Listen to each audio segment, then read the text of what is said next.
All right. Okay. Yeah, nice to meet you all. Today, thank you for inviting me and giving me a chance to share my research.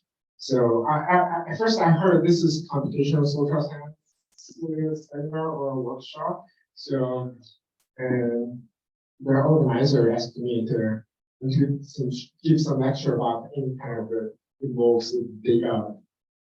But I have a slightly different idea about what is computational method, computational research.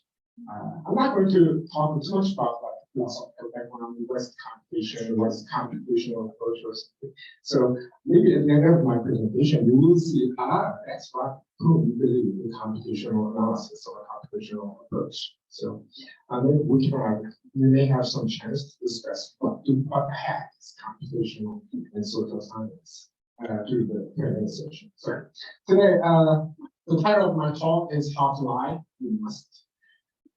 Yes, I'm going to teach you how to lie.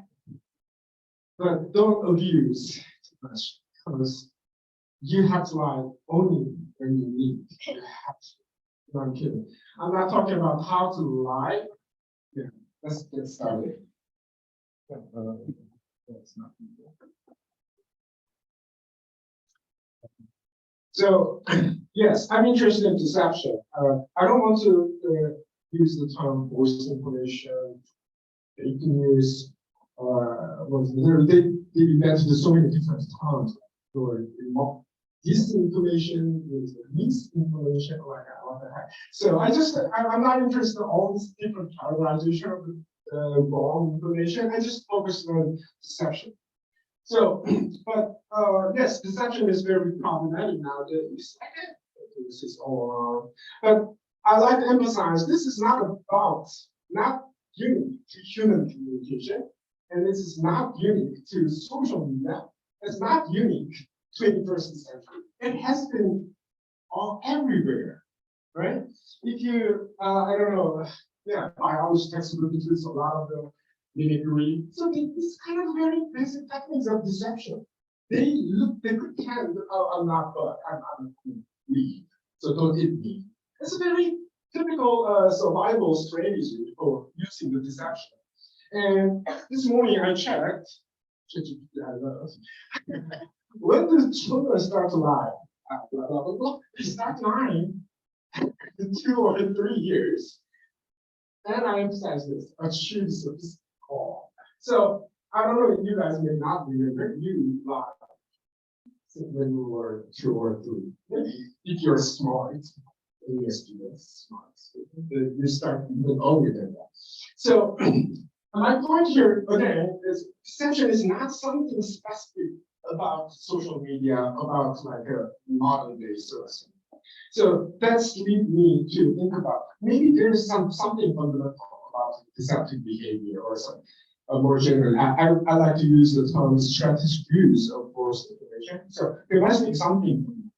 And think about every morning when you say, hey, how are you? Oh my God, you look good. So and also I believe that the deception is quite important part of human communications, even the animal communication as well. So deception is, I believe, or I argue, deception is an elementary form of communication, and I believe it is very important to understand strategic use of false information, because according to my definition, I will introduce the person.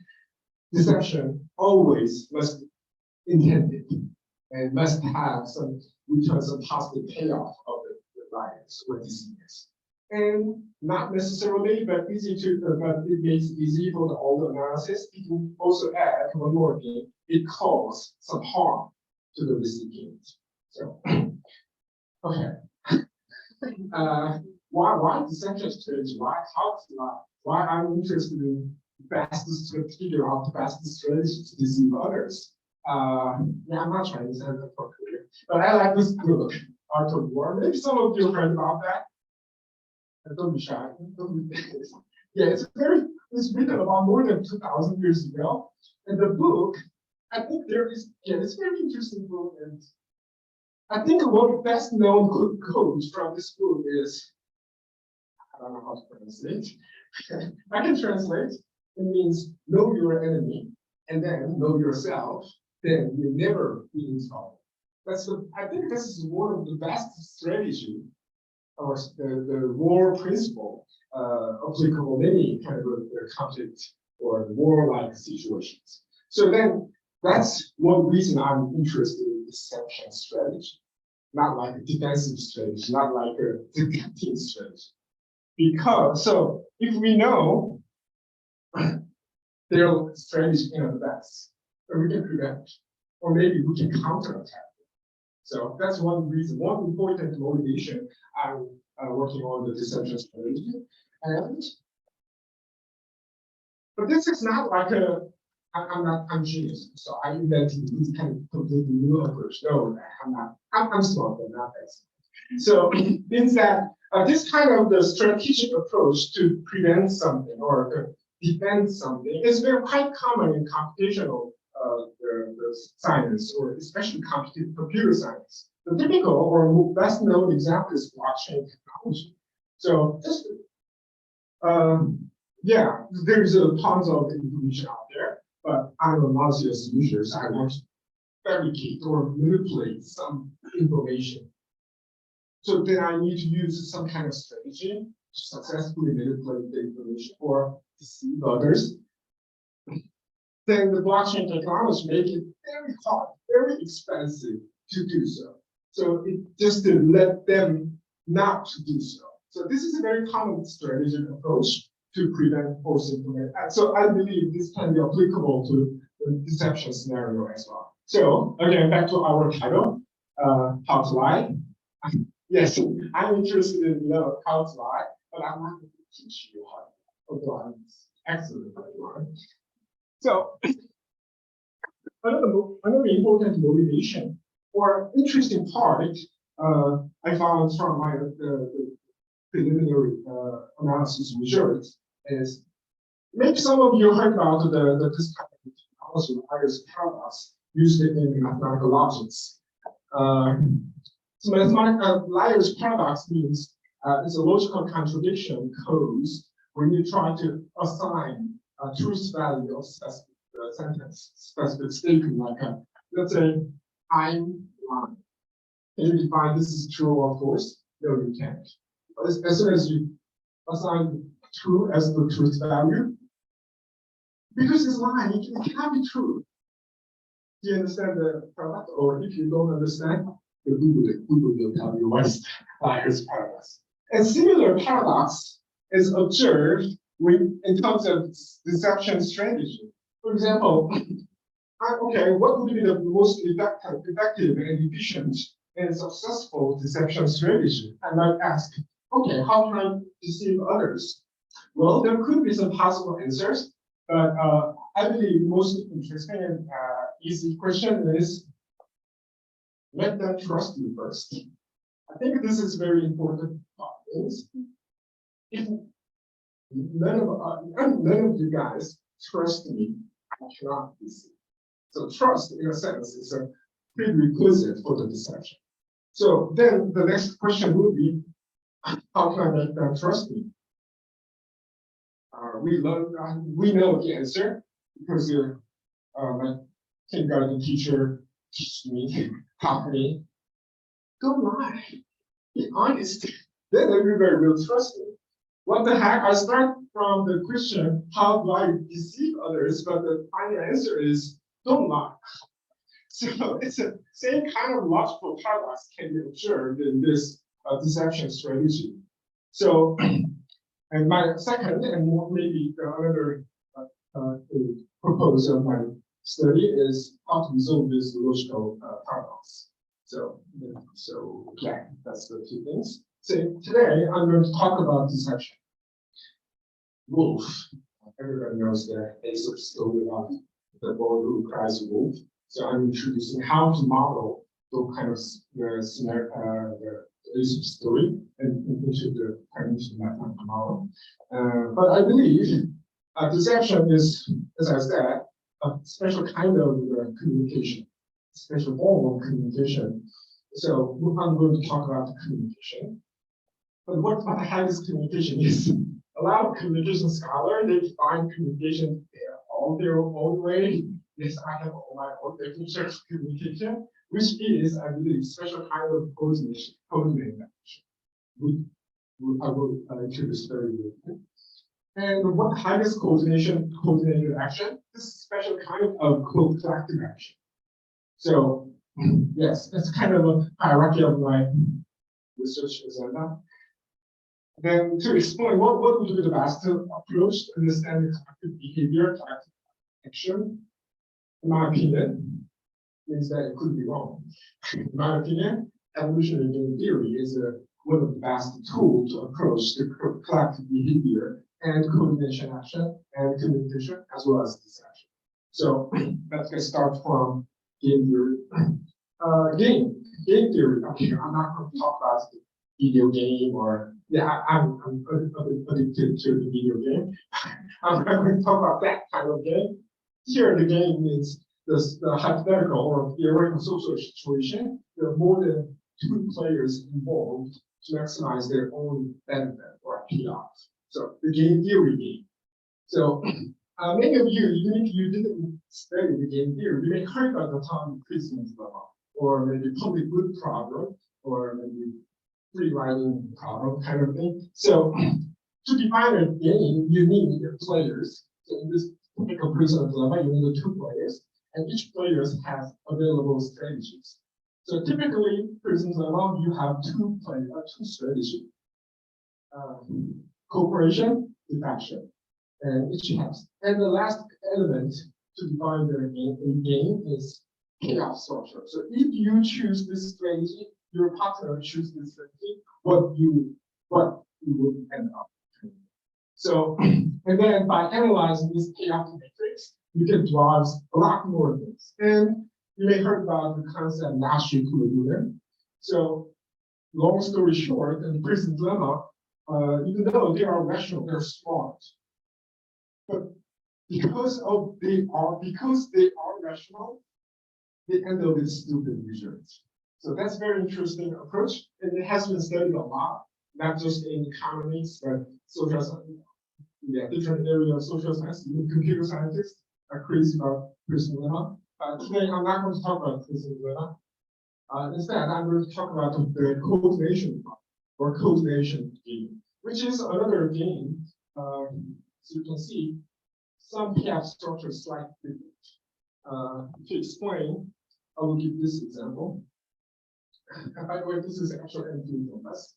We have a very nice running track on the campus. Not every day, but I try my best to run as many times as possible. Okay, I'm running. Okay, another person coming toward me. Okay, then what would be the best strategy? Okay, when I introduced this example in my undergraduate class, oh my God, Frog, the best strategy is to stop her and ask her phone number. Okay, let's put aside. Yeah, I know that's good strategy, but let's put aside that. Okay, here comes the strategy. Okay, I have 2 strategies. I can move toward the left or move toward the right. She has also the 2 strategies. So then we want to be, and me and her, we want to avoid unnecessary collide, or maybe we can move path along very smoothly. That's our goal. Otherwise, it's kind of failure, right? So first player, me, has 2 strategies, to the left, to the right. She also has to the left, and to the left, and to the right. So then think about this way. If I choose left, and she needs to choose left. So both left, and we will end up with this payoff. If both right, we will end up with this payoff. Then what would be the goal we try to achieve? Either this one or that one. The other 2 scenarios, nice chance to get her phone number, but let's put aside our strategy. So here we can tell these 2 payoff must be greater than the other. And more importantly, the payoff between 2 players are positively correlated. Means that if I gain something or if I'm happy, she will be also happy. If I'm not happy, she will be also unhappy. Means that the two players appear positively correlated. This is how we define our game theories to define the correlation problem. So, okay, let's forget about all the complicated payoff methods or something, but think about what would be the best solution in this scenario. First, we can consider luck as a possible solution because there are all possible outcomes, but two of them are successful. So, roughly speaking, 50% of chance we can solve this problem. But if there are more than two players, if there are more than two possible choices, then the probability of success is sort of 0. So we cannot rely on it. Second, rational calculation. Many other the game theory, like the Prism dilemma, etc. Many other games, they drive the final solution based upon the rational calculation. So if you do that, my possibility back, I will cooperate for something. But in this scenario, rational calculation does not work because I'm choosing left. I'm choosing left because I'm expecting her to choose left as well, because she will. You see the circular thinking of that. So it itself cannot solve the problem at all. Rational calculation does not work. Then what would be possible? We can invite authorized the third party, like the government was. But okay, and also we can utilize some convention.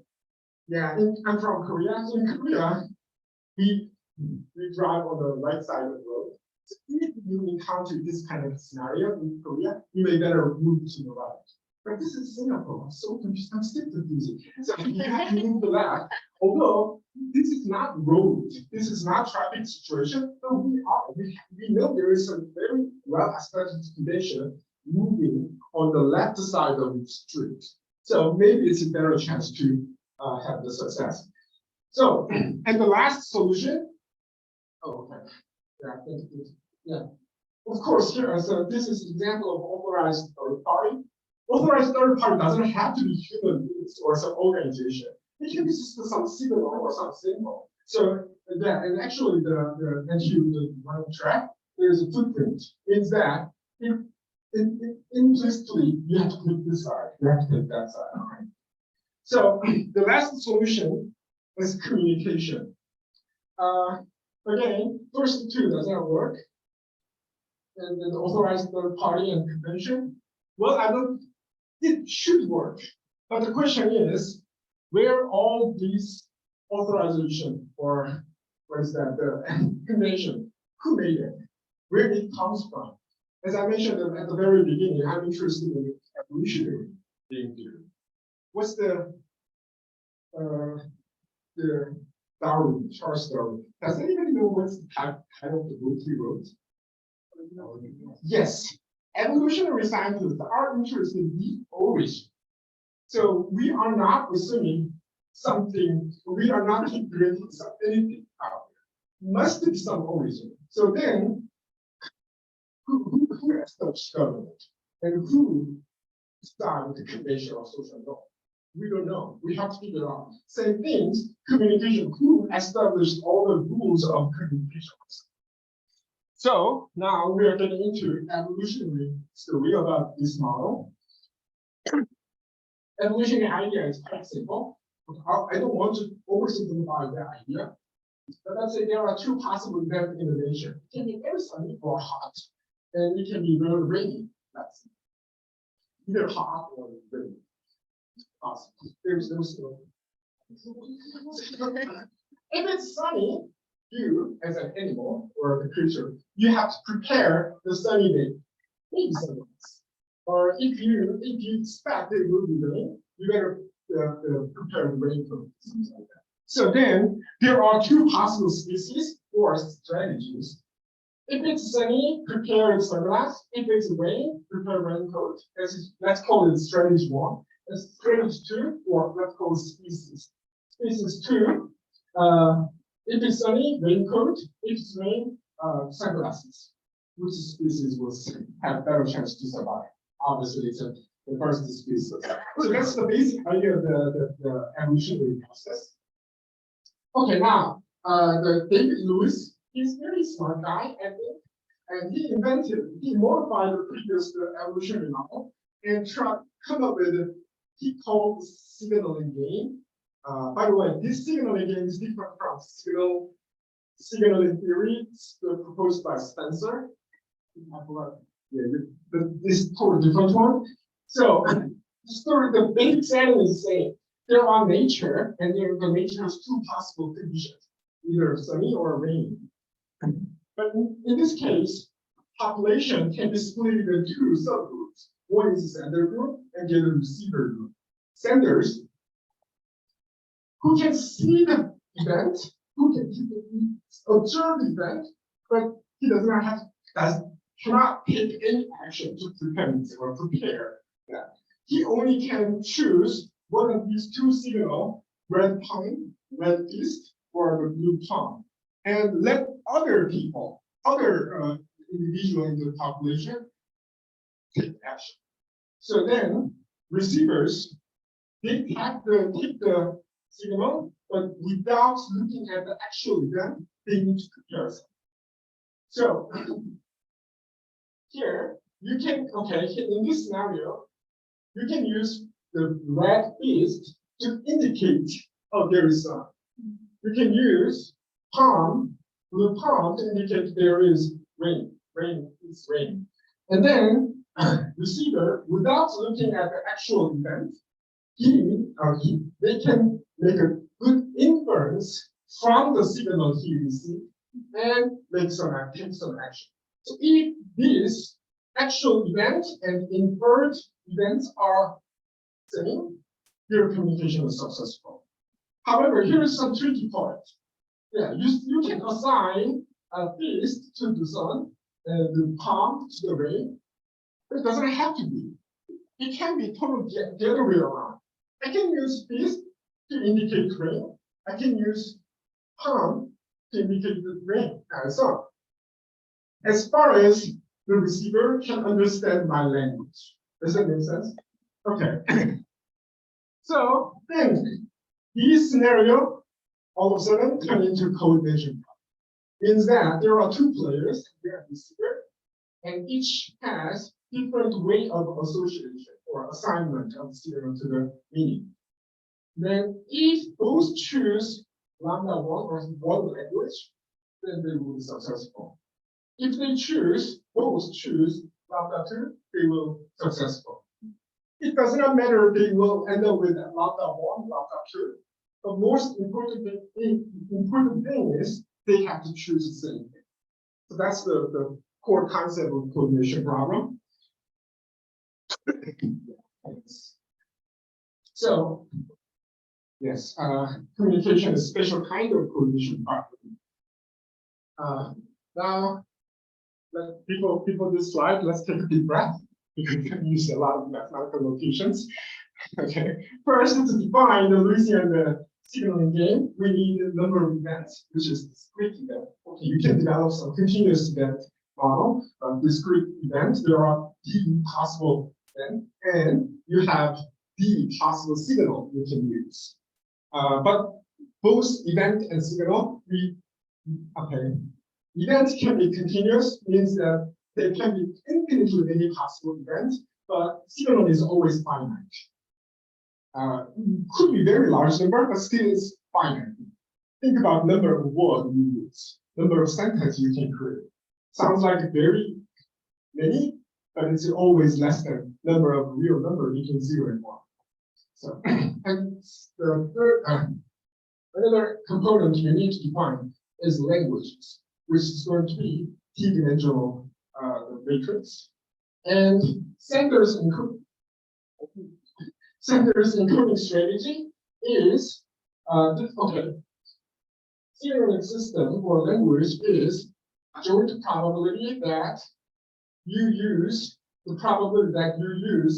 signal will end the J's event. But actual encoding strategy is quite different from language. Means that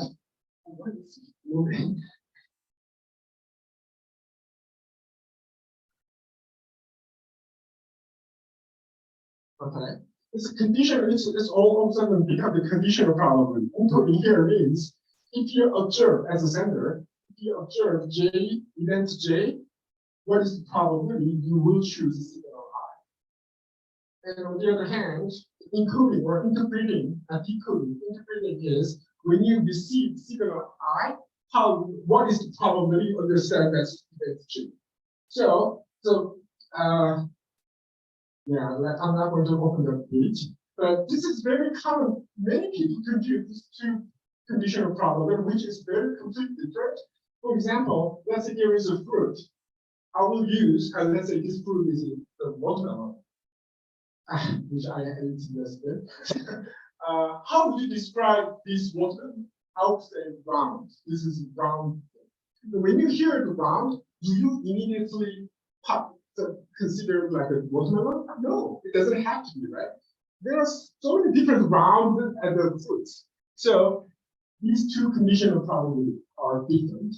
And finally, the payout matrix, the mutual payout can be defined, just multiply the P, which is encoding strategy, Q, encoding strategy, transpose of Q, and get the trace of them, then you can get the mutual payoff.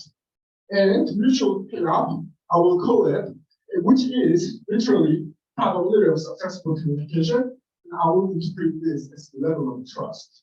If it is high probability to be successful in terms of communication, I trust this guy. Otherwise, I will not trust this guy. So, okay, here is some. But here is the important point. Even if you start with your own language, your own way of encoding or decoding, you continue to change your strategy, your languages, or I would say learning. So this learning process is formulated by reinforcement learning, which is a strategy of the process. Let's forget about this method. Okay. Now, let me give you some numerical example. Sender has this kind of language, receiver has this kind of language. And then the nature has two possible effects. And then from his own language, the sender can derive encoding strategy, which is row normalized matrix.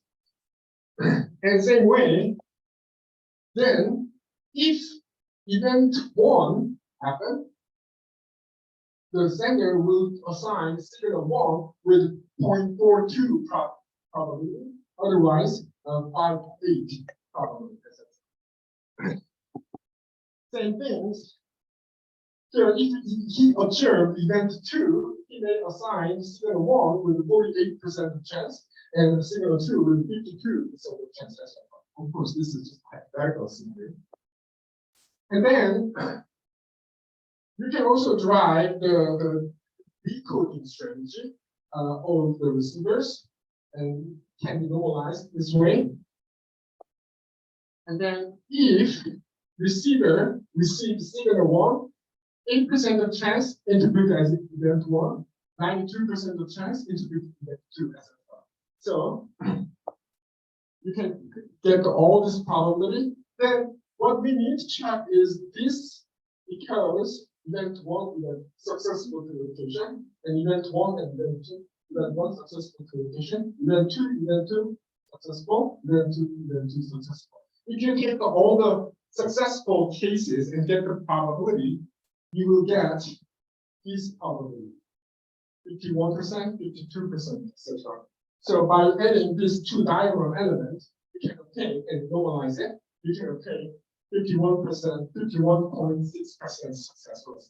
Means that it's a horrible communication system at this moment. But as I said, even if these players start with a horrible communication or language system, they can learn.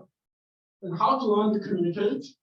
That's the very visualization of how to learn the processing of the new language, and which is called the polyarray process. Let me visualize this, right? Okay, there are only two kinds of ball in nature, black or white, rain or sun.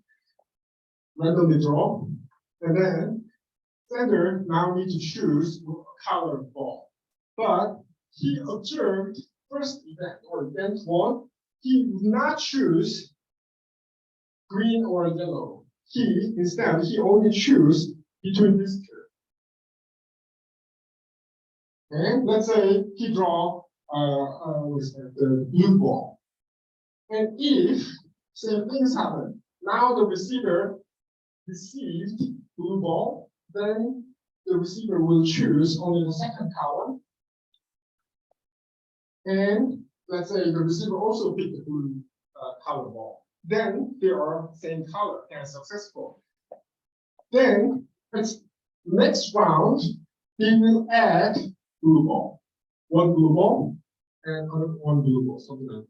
So gradually, their tendency to choose pick when this happens is increases.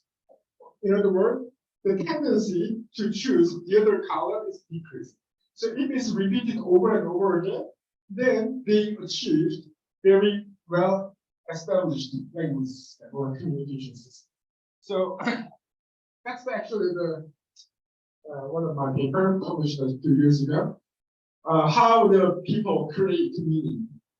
So at the very beginning, their payoff, mutual payoff is around 50%, which is probably a successful communication, which is flip a coin. So flip coin, you got the correct answer, it's 50% chance. So at the very beginning, you have no meaningful communication system at all. But over the round, they all arrive 100%. Means that they can perfectly communicate. Okay, and that's a very nice logistic growth. And this is kind of across all the 10,000 simulation, like around 100 rounds, they can achieve the ideal or the maximal, optimal communication system. Okay, then another thing is, out of this 10,000 simulation, about 5,000 final outcome looks like this, and the other 5,000 look like this. What does that mean? 50% of chance their encoding system is diagonal. Another 50% of chance their communication system is off diagonal. What does that mean is, I like Japanese drama a lot. In Japanese, Ohio is good morning, right? If you say Ohio in the US, this kind of stupid rural area. That's the whole place. I like the rural area. So that's the typical things. One signal can be assigned different meaning, or same meaning can be assigned different meaning. So this is not surprising at all, but just nicely, this simple model can nicely explain emergence of the linguistic diversity, which was observed by, I don't know if I'm saying correctly his name, Saussure, the French guy, the philosophical linguistic, he used the term the arbitrary association. Of course, he argued that it's all these terms must be associated with this meaning. He argued that it's all about the power relationship or something, but I don't think it's necessarily power relationship. It's a very natural evolutionary process can achieve the linguistic diversity. And what I did more is, previously we just played with only 2 players, but what if we played with n players? When you have only 2 players, around 100 times, you can achieve the optimal language. But as the number of players increase, the time you need to arrive the optimal language gets longer, obviously. And more importantly, what if we play with multiple meaning and multiple signals? Then, if we have 3 meanings, and then it looks like this. However, yeah, there are all possible 6 possible languages, which is 6. What is 3? Does it? I remember you guys also studied in math and communication, right? Well, what is this? It's a 3. It's a spectrum here. So there are all total of 6 possible languages, but more interestingly, I found some it's a small proportion, but some groups end up with suboptimal language system, which is about 4 out of the 10,000 simulation, about 4% of them arrived at the suboptimal language system. How come? And if you can see carefully, some of them, these two signals assigned to the same signal assigned to different meaning. One meaning, but has two different signals. Linguistics use the term homonym and synonym. Why? Yeah, because that's the evolutionary process. And let's make more complicated. N players, N meaning, N signals. Then the more people, the larger the group becomes, and the more meaning signals involved, it gets harder and harder, and you can find more cases of suboptimal languages. So for example, like this, synonym and homonym kind of cases. But why? Is that evolution is supposed to be end up with an optimal spot survival of fittest kind of thing? No, not necessarily, because first, because that's not the core idea of binomial evolution. Second, this is not suboptimal at all. In this kind of scenario, in game theory, we use the term partial Poong equilibrium, and in information theory, we call information redundancy. This is not necessarily waste of a resource. Instead, you can say, what time is it? Can you read? 12:37. Wow, but it's broken. How did you know? That's the value of redundant information. Because our communication system actually has a lot of information redundancy. Even if you have some noise or some error, still you understand you can make successful communication. So redundancy, information redundancy, not necessarily something waste.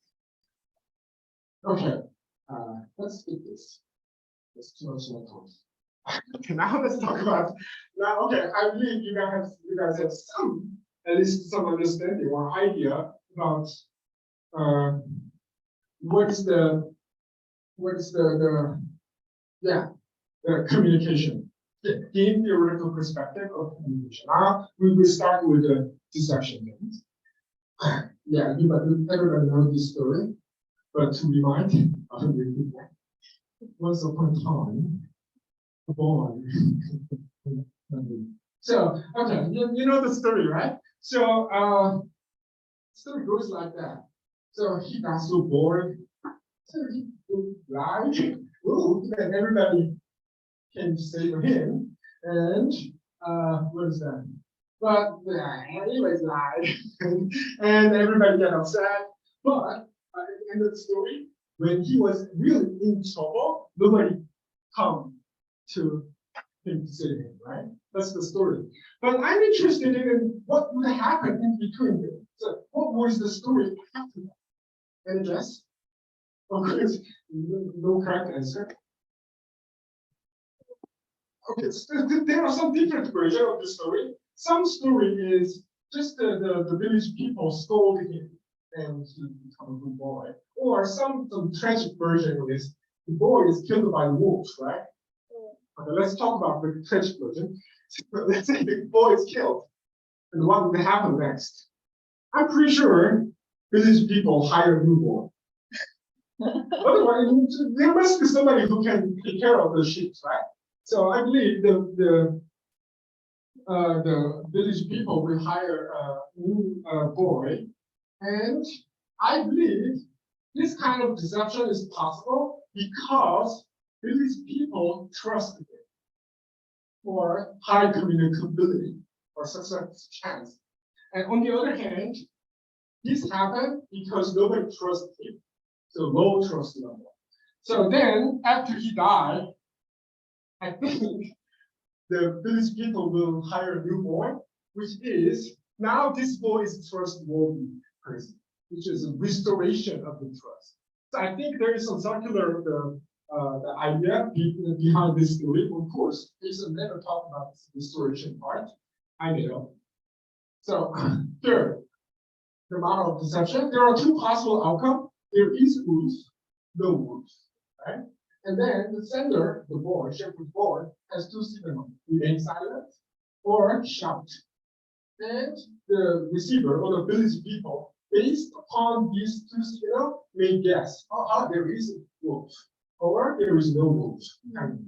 So then let's think about the payoff structure here. If the actual event no wolf, and village people think, okay, there is no wolf, it's successful communication. Yes, there is wolf. Yes, there is wolf. Another successful scenario. So if all the players in this scenario, both the shepherd boy and the village people, they are honest people, then they only pursue these two possible outcomes. However, this is payoff for the boy. It's a super fun. There is no wolf, but he wants to make these people there is wolf. Because it's so fun, right? So that's the story, right? On the other hand, look at this scenario. There is wolf, but these people believe there is no wolf. Then what's the outcome? It's a punishment for the boy. He will be killed. Okay, let's stick to the trans version. So then here is the important thing. Previously, when we defined coordination problem, the most important characteristic of coordination problem has to be correlation between the payoff, two players payoff. But see, here, if this is the actual the scenario, boy will be happy, but all the village people will be unhappy. So it's no longer positively correlated. Means that this is no longer coordination problem. It becomes more complicated problem. So, yeah, shepherd boy, she along the villager, so positive payoff. This is all I just described. And but if it's much more fun to deceive villager, and villagers realize they have been deceived, they would trust the boy less because they learn. And finally, no one trusts him, no one will come to help him when he's taught his punishment. So we can construct this kind of preferential order. This is all I said before. Okay. Okay, another mathematics part. Okay.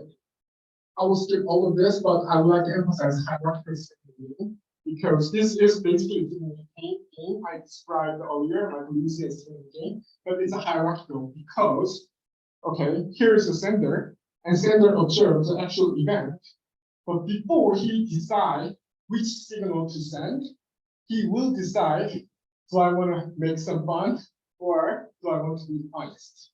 So there is another layer of the decision. So that's why I call the hierarchical game. And this model contains two parameters: severity of the punishment of the failed communication, which is killed by the wolf, and sensitivity to those signals. Once these people realize they were deceived, then how to react? Maybe, so very generously, maybe it was just a joke or something. Or, oh my God, I'm never trusting her. So how quickly they switch that behavior. And outcome measures, the mutual payoff or trustworthiness, and liars payoff, the boys payoff. Then here, I expect a predator-prey relationship. Okay, let me briefly explain what is predator-prey relationship. Here, how many of you watched this movie?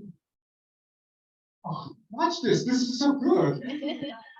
So, yeah, the Judy, and they're Fox and Reddy, but they work together, solve all the crime. Okay. But this is the reality. This is animation, but this is the reality. Fox eat rabbit. So this is a reality. And in this scenario, we call fox is predator and the rabbit is prey, right? You learn in biology, right? Now, how it works. So this is a very well-known prey-predator relationship. That's the blue is rabbit population and red is fox population. At the very beginning, okay, there are some rabbits here. And let's say there's nearly 0 fox, then rabbit population will grow because there is not many enemy or predator. So then, what? Touch. So the fox population also growing because there is a lot of food out there. The fox population grow, but because of the growth of population, rabbit population will decline because they were eaten so easily. And then because there is less food, fox population will goes down again. But fox the population goes down, then rabbit population will goes up again. That doesn't mean so typically this kind of dynamic forms very stable cyclic behavior like that. Maybe not perfectly round, but it's a very nice cycle. I believe, and the boy and the shepherd boy and the village people relationship must be, look like this. And how do I know? Because I ran some simulations here. So it's very the regular patterns. And okay, here, the plot, it doesn't necessarily mean their interval become very short. This interval is still very constant, but I just use a log scale. So it's very unstable. And the stable between the temptation to lie or the temptation to lie and the trustworthiness, these two axes will make a very nice attraction that is stabilized. Let's try to understand what does that mean. Here, let's say if everybody trusts very well, 80% of the chance that everybody trusts well, the boy is very nice chance to deceive these people, and temptation to lie will go up. But the boy keeps lying over and over again, people will not trust him anymore. It goes down. And if there is no more, so okay, then boy will be killed by wolves and hire a new boy, and make it very nice over like this. So I also changed some parameters, like I increased the severity of the punishment, not just to kill, cruelly killed. I don't know what is the more cruel than killing, or the increase in sensitivity of force signal. Yes, okay, if this means severe punishment, goes down means more sensitive to the force information, force signal. But long story short, neither does not work very well. Even if you achieve arrive here, yes, it looks like the trust level is very high, like 0.9 or something, but still it's a cycle. The nature of the cyclic nature does not change at all. Because the most trust, highest level of trust in society is the best chance to deceive others. Is it okay? So what is worse is the width is largest. Means that your communication system is very unstable. You don't know when to believe, when to not believe. So maybe high and severe punishment and high sensitivity to false information may not a good strategy to prevent deceptive information. And yeah, there's some. I just show how I'm good at visualizing. And there is an important point. Immanuel Kant, his book is well-known book is what's that the Critique of the Pure Reason. I tried, but I don't know what. But this book is, it's much easier than that. The groundwork of metaphysics of morals. He wrote, everyone can't like everyone else because it's self-defeating, and universal deception is impossible. So this is the concept of impossibility of universal deception proposed by Immanuel Kant. Then I think my research very well explained this idea. Let's think about it this way. If everybody deceive each other, Do you think its deception is successful at all? Not at all, because nobody trusts each other, right? Then, on the other hand, if everybody trusts each other, so build trust first and lie. That's the most important lesson today.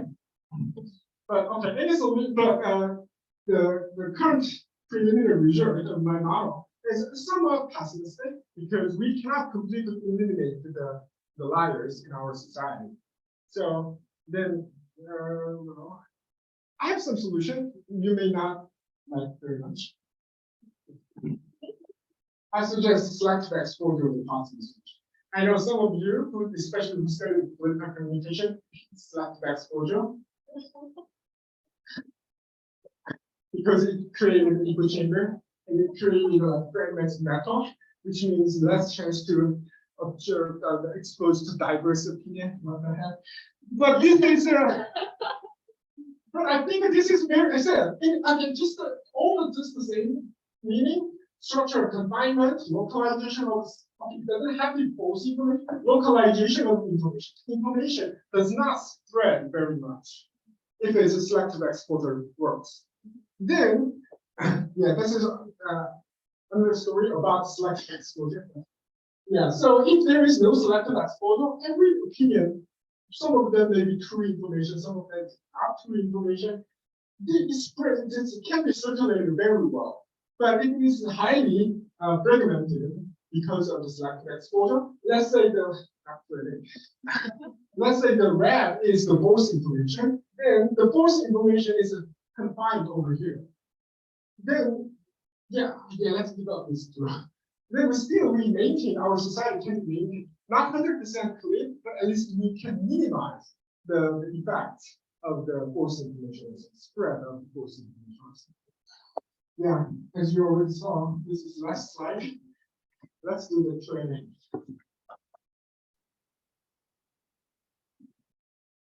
Thank you so much for Professor Oh. Do you have any questions for Professor? Thank you, Professor, for a very wonderful talk. It's really insightful. So I have a question regarding the anatomy of slide of yours, where you proposed a solution to be selective.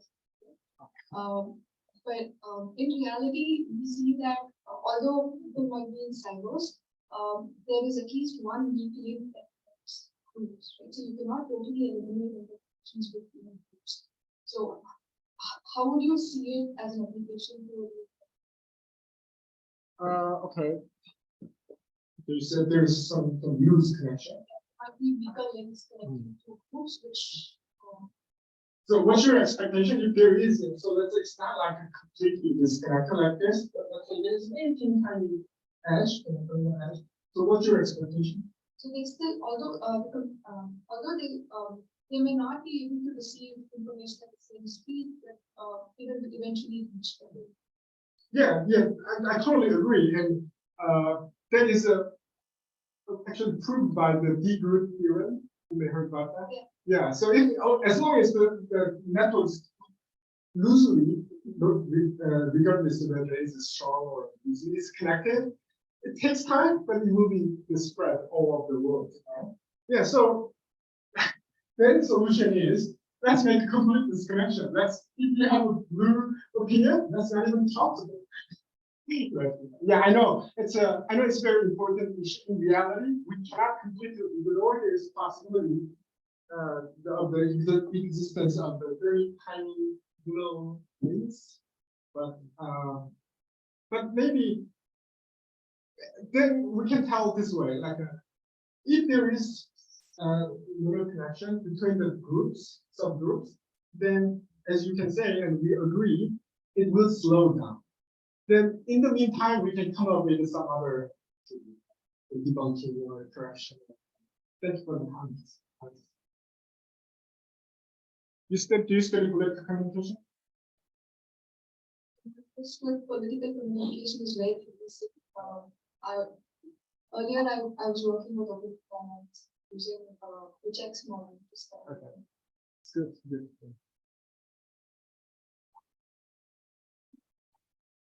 So also this slide, I studied communication. So how can you possibly just keep out like people out of the society. Can you repeat that? So your solution is to kicking out of a group of people out of the society, ostracizing them? No, not Australia. Just let's say you guys form your own group. Don't come to me.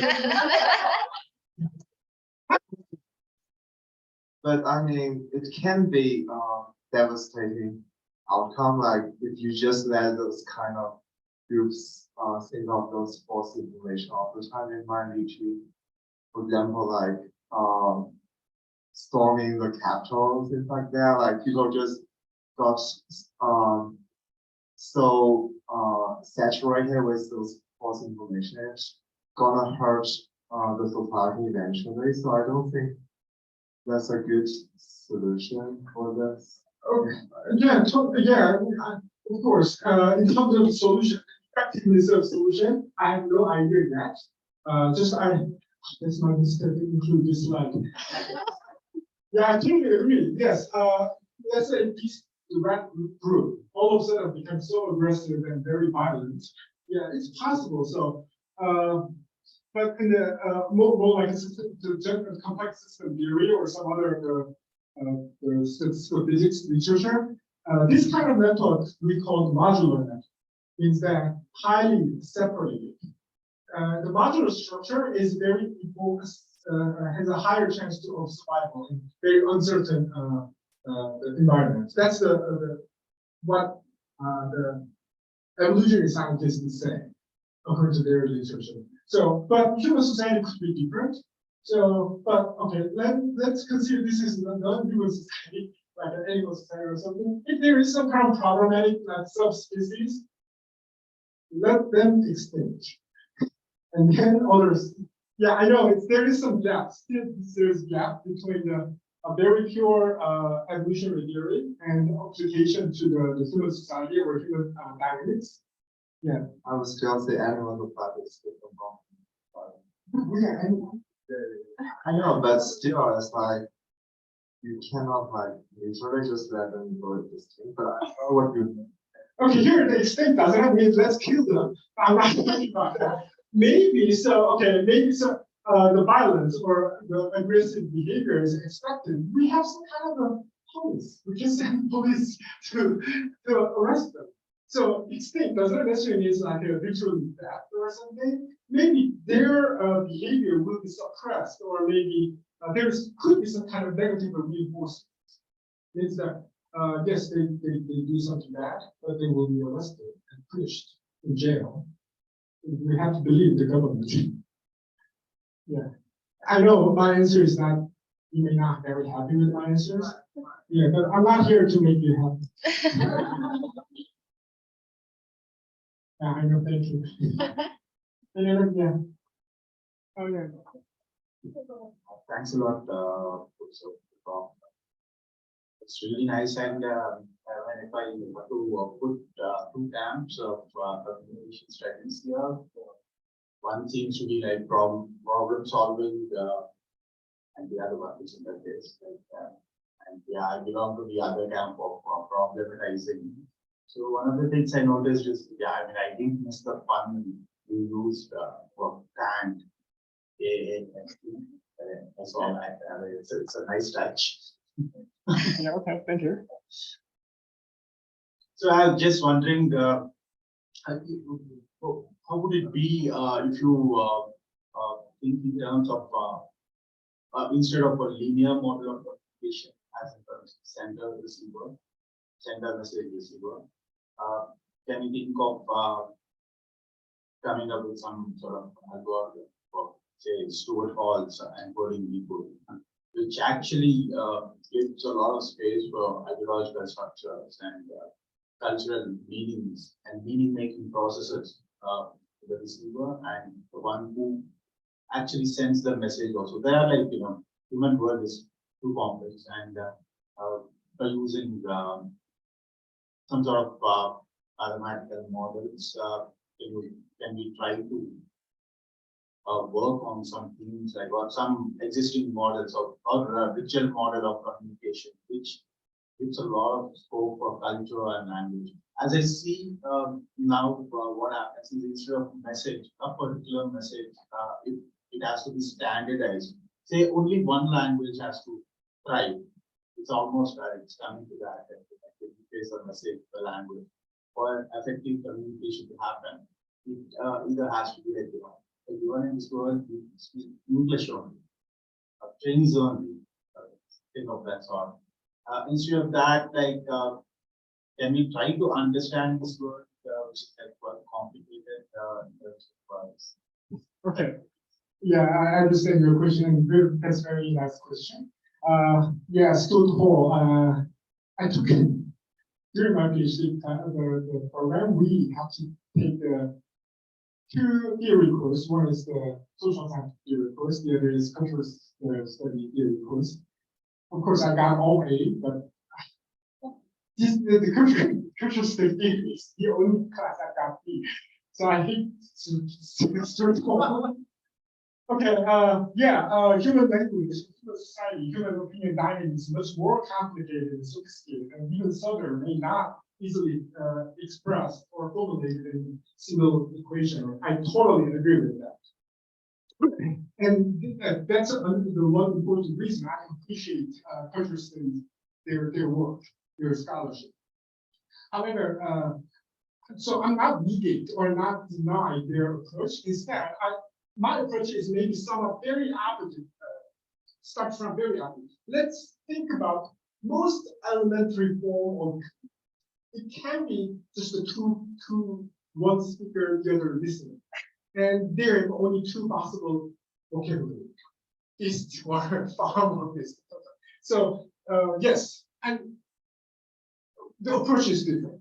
There is, and we start from different starting point. So and I, in a sense, I believe that this kind of a modeling or mathematical modeling part is very important for understanding the, or at least upgrade the communication study as a scientific area, because I still believe, I always believe math is the queen of science. So without math, we cannot develop any strong theoretical argument. We don't have to agree. So, back to my point. My approach is, let's start with the simplest as possible model first, and let's add one thing else. Maybe it can be cultural things, it can be more network thing, it can be more personal characteristic or psychological factor, it can be something else. So I'm not that old, so I will work a few more years in something like that. So maybe over the time I can build up some more subtle and sophisticated model. Of course, I don't expect to. So another reason is I don't want to influence too much about empirical, because yes, at some moment I do some empirical research too, but at some moment I need to empirically examine this model, whether it's the case or not. But at least the modeling or theorizing stage, we have come up with a very pure simplistic model first. And linear model, yeah, like what's the SNCR kind of model. Yes, I have one little comment, not really fancy or something. Many communication scholars criticize that the Shannon's linear model is a bit too simple or something. I have somewhat different opinion of that. So the Shannon's model was introduced in 1940, which is about 70 years ago, more than 70 years ago. When he introduced the theory, communication scholars ignored it. But computer scientists and many other scientists adapted the theory. Now, 70 years later, now we have GPT by computer scientists, not communication scholars. So maybe 70 years ago, our ancestor communication scholar had made some mistake. Anyway, so I just emphasized how the pure mathematical or theoretical model, importance of the theoretical. But that's okay. I'm not. Yeah, it's very important. Interesting. Any more questions? Over here. Thank you. Kind of follow up on the previous question. So, I think it's interesting to see like we are kind of approaching the reality from different ends. But have you ever tried to like compare the models you built with empirical data, like across the border? And another two, like probably two related question is, one, I know that you probably publish in both communication journal, communication related journals and other like bit more physics or other journals. Have you ever met any like resistance from the reviewers saying that it's not social science or something? And for those who are new to simulation methods, do you have any recommendations like how to learn simulation? So, in my opinion, just try to answer your first question first. Yes, yeah, of course, I have attempted to empirically test it, but there is always limitation. So, typically the empirical research, there are broadly speaking two possible ways: experimental data or the observational data or survey data. For observational data, because you have no control over the situation, this kind of deception study is almost impossible. And in an experimental study, if I actually deceive the participant, the NTO-ILB will not approve my study. So I have to come up with some hypothetical situation, like a boy who cries wolf, which is always very far from the real fitness problems. So yes, I'm working on to do the experimental, especially I personally prefer the experimental observation. Yes, I'm doing that. And known communication journals that they welcomed my study more, obviously, which is sad. And they're very the reviewers. This is not. I didn't even submit this paper to the communication journal. No, they say this is not communication study. But yes, I attempted it, especially during my PhD student. I attempted a couple of papers to the communication journal. I believe this is wonderfully perfectly communication issue. It's just rejected. Like, no, this is not. What is your hypothesis? How we test? That's not my point. Modeling is my point. So yeah. We can spend 5 more days to talk about the peer review system in social science in general. It's not going to be very educational, especially for the PhD student. So yeah, but yeah, so like that's kind of a niche theory. I remember that. So if I cannot live on the top of the mountain, I have to go down and I found some other inhabitant I can live. Yeah, did I answer all your questions?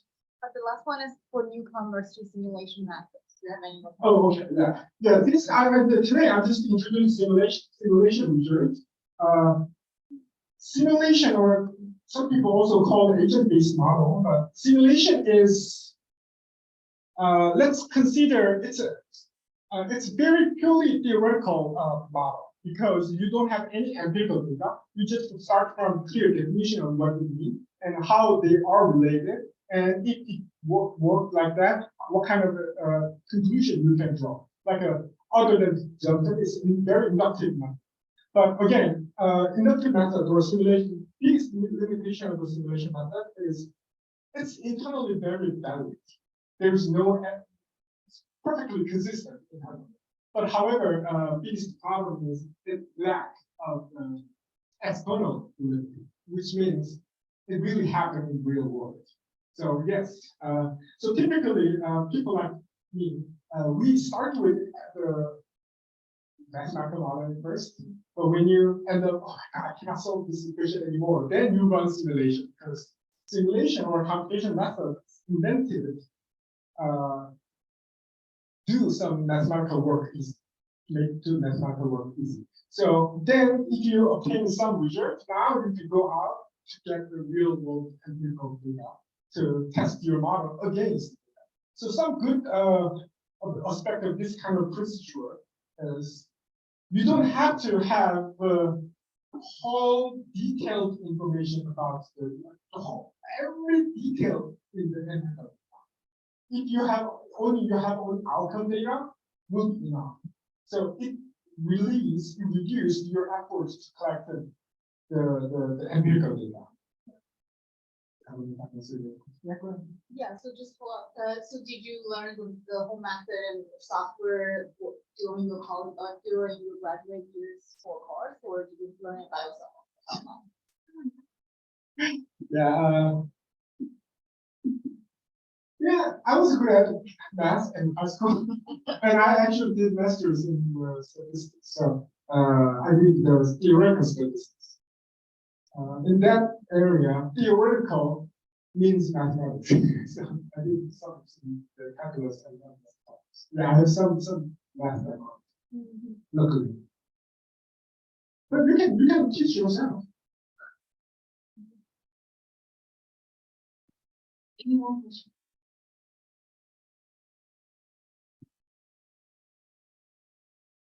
Thank you, Vivian.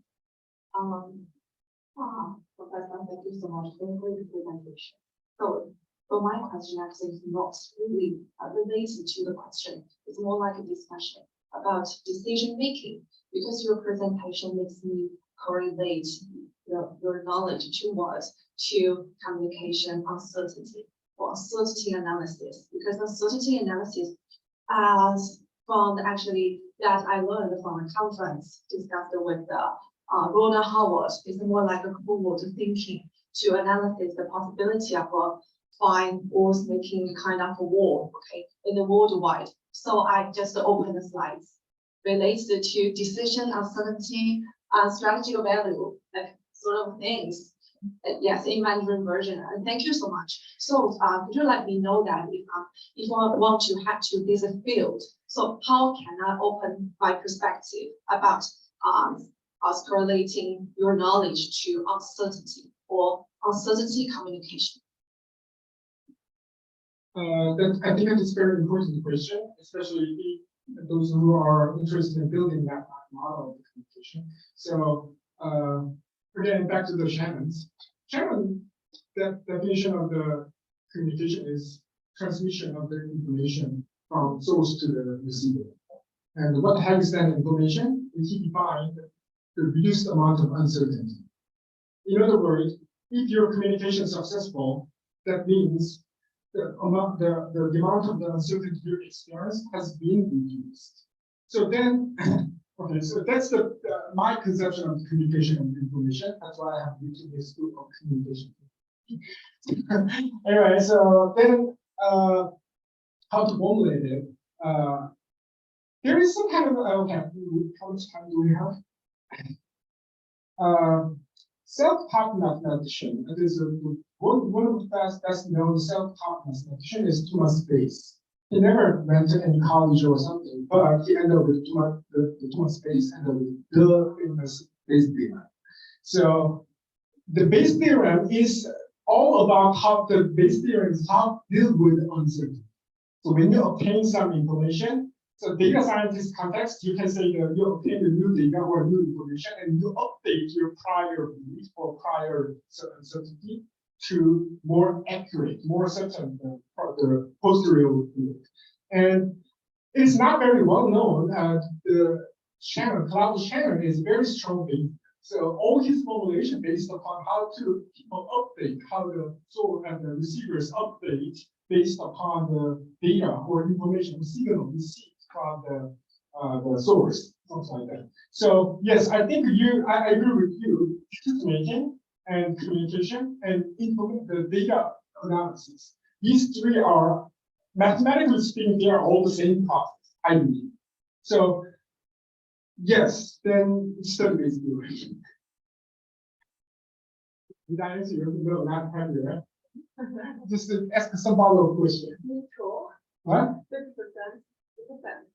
Neutral? Okay. Yeah. That's good.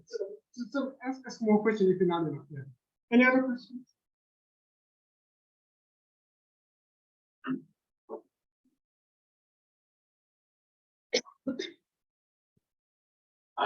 Thank you for this.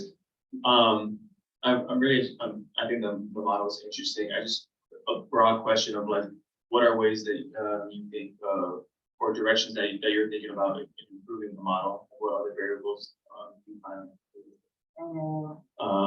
Is the first question, and then the second question is how do you? I know you were thinking more of this in terms of evolutionary pressures, but how do you take it into consideration like larger power structures in shaping those pressures as well? I'm thinking more about that question for the missing. For your first question, what kind of variable do I consider? I wouldn't say it's variable, but I definitely incorporate network structure because at the very beginning, I mean, all these models, they assume the entire population is a mixed population, which means if this classroom is an entire population, you can interact or communicate with anyone in equal chance. But in reality, that's not the case. There is obviously structure. Social structure. So that's the next step of my study. I definitely include the network structure to develop this model. And for your second question was, we're just thinking about like how do you think of how power structures kind of shape these pressures? Again, as I mentioned, okay, power structure, power relationship is very important. Of course, in this room we are not equal, right? Yeah, so we are not equal. There must be some variations, definitely. But as I mentioned at the very beginning of the presentation, then where the power structure came from. So in that sense, my model usually starts with a really, really flat or pure random situation. So then I'm pretty sure once I include the network structure, then we can examine some the power structure as well. Of course, the centrality does not necessarily imply powers, but there must be some kind of maybe clique or the clusters would emerge, which would think they may have some kind of more influential than other groups. Yes. So yes, I would consider power structure not as exogenous variable or the independent variable, but I would consider it as another exogenous or another outcome variable.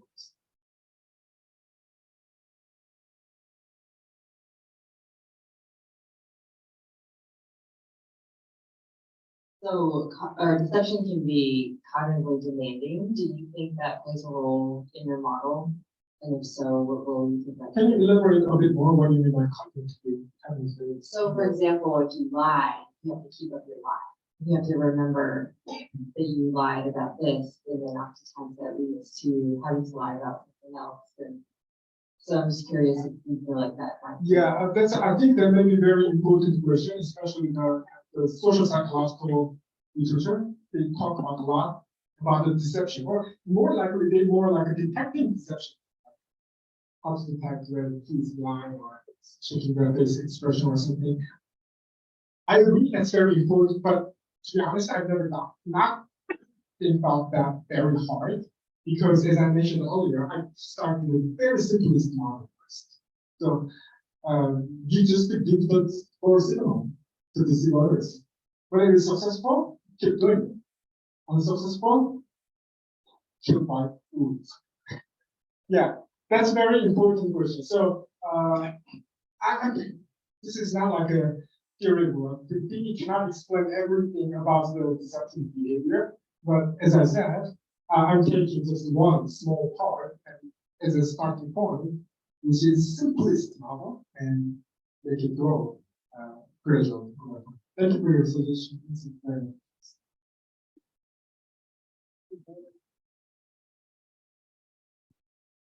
Hey, so thanks for that. I think it was very different from what we have already seen this week. So I want to ask a couple of questions. One is kind of generic, and I think it speaks to the question that Bhargav was asking earlier about, that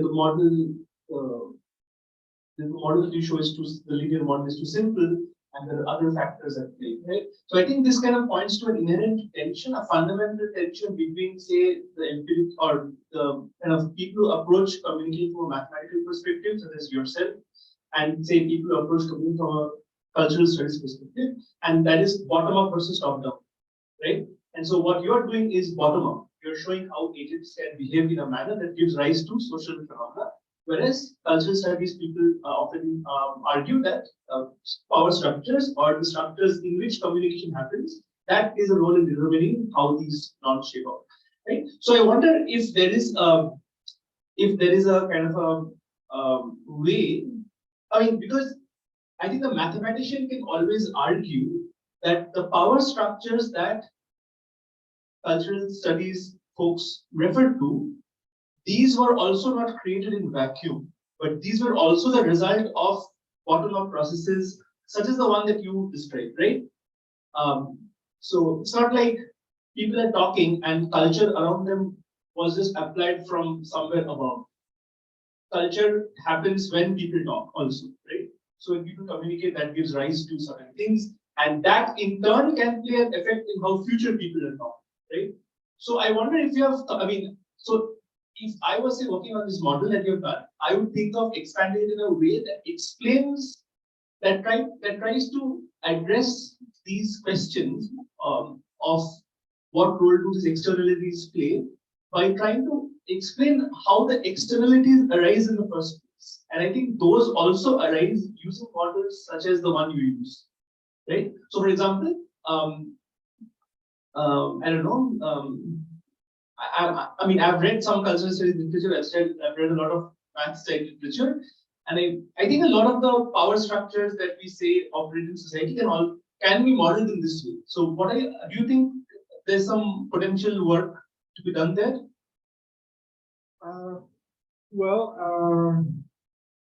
During my master's, I did two major. One is the statistics, the other is sociology. Sociologists always talk about power structure, the class. But always my question was where all these people made it. Like, as you just mentioned, their stories start from all this social structure, class, especially boxes. They already believe there is already fixed the structure, and we play the game in that structure. So that's actually always my question. So actually, that's actually lead me to focus on more dynamic. Let's start with just the plane. There's nothing, empty blank page. And then that's actually the reason is, how can I say? There is a book written by the Klaus Kaufman, Stuart Kaufman, I guess. He is the complex scientist. And his book is like an order, the origin of order. So in this entire book uses a lot of information. He proves that all the order, like a structure, pattern, definitely coming from pure randomness. Here, the pure randomness means mathematically speaking, perfectly uncertain and perfectly flat. So my idea, I really definitely influenced by the guy. So yes, again, your model starts with exogenous theory, like an external structure first. But I'm more interested in what's the and where this external structure came. Yeah, so more or less, my model and my approach assume that kind of blackness first. Okay, I have a slightly unrelated question, but more specific about your talk. So there is this part, where you talk about how sometimes in some simulations, some populations converge on supposedly suboptimal communication patterns, right? Which are not ideal, but because of a lot of redundancy in how we talk, that doesn't really affect our communication processes. So I think I'm reading evolutionary literature is like one of my favorite pastimes. So I've done a lot of that, and I feel that like the problem, if I will, with evolution is the fact that it is a lazy algorithm. It's a greedy algorithm in that it always optimizes locally and not globally, right? And I think your work also shows that. So there are people who are interacting with each other, not with a system overall, and so they are making micro decisions when they interact, right? So so I don't know if you're maybe familiar with this paper. It came out a couple of years ago, maybe 3 years ago, where someone reasoned, the authors were reasoning that, theorizing that machine learning is like supercharged evolution, where instead evolution is where things happen randomly, local optimization, and if it works, it works. It may not be a globally optimal solution, right? But with machine learning, because of say gradient descent, we are always not going in a random direction. We are always going in the direction in which the delta is the highest, right, for example. So do you feel that, I don't know, somehow we can tweak our models, our evolutionary models, where we can have some kind of a global, like a objective function that ensures that we don't get stuck in these local maximas, but reach the global maximum? That's very hard question. As a physical professor, I don't know if I can answer the question. Yeah, I totally agree. The evolutionary process or evolutionary algorithm, like commonly adapted and machine learning technology nowadays, yes, they are not pursuing the global optimality. They always looking for the local optimality. So typically, or at least likely, they trap in suboptimal what we call path dependence. So, but I think that's not impossible to maintain. So here's my question, my idea in terms of the opinion dynamics. Yeah, again, I will make the clinical communication people angry again. I personally prefer this structure. I'm one of them. So Because let's say if you have the small group and subgroup, exclusive subgroup, maybe this group end up with suboptimal. And this group also, so each have suboptimal, but as far as you have independent exclusive subgroup, as many as possible in your entire population, you can maintain the collective diversity. Means that each of them end up with the suboptimal, but at least more likely, at least one of them contains global. So that's my idea. So back to the machine learning algorithm. There is a kind of democratic machine learning algorithm. So not like you are not, for example, if you run the topic model, you cannot end up with just a single topic model result and report and write the paper. Instead, you are using different topic, different model parameter, end up with multiple outcome, and you do some kind of a vote. Let them vote to do that. So then maybe that outcome will be more reliable. Still, nobody can guarantee that outcome, collective outcome of this multiple outcome is the global optimum, but I think more likely to be close to the global optimum. So you're arguing that the more models, the more different, so fragmented state you have, you will find a better solution in somewhere. Yeah, that's not called fragmentation because it has negative connotation. That's called independence. Okay. Thank you.